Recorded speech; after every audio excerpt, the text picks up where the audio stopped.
Betty Broderick. Does that name sound familiar? To millions of people, that name is very familiar.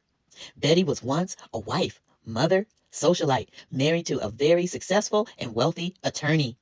Did you know that Betty sacrificed and worked more than one job to support her husband while he first went to medical school and then switched over to go to law school? All the while, Betty's working her butt off with jobs, having the children, raising the children while he studied.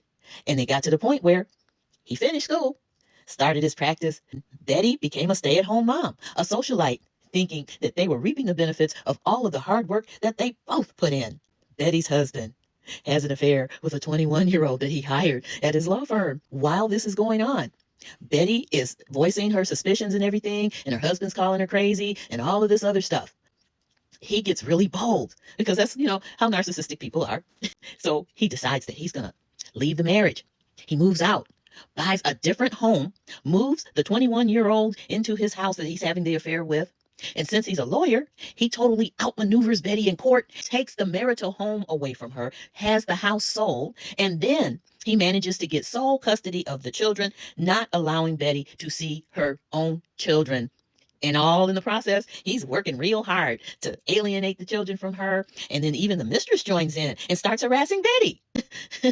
Little Betty got a gun and unalived the now ex-husband and his new wife in their sleep. So now we understand what was happening was narcissistic abuse, and part of that was the reactive abuse. That part that the narcissist uses to take their victim out of character so they will react in an extreme way. In Betty's situation, she ended up unaliving the husband and the mistress/new wife, and she was sentenced to life in prison. She never got out. As a matter of fact, she passed on in May of 2026 at 78 years old. Never got to get out, never got to see her kids again without being their bars and walls and things of that nature. I'm not saying that what Betty did was right. I'm not saying that at all.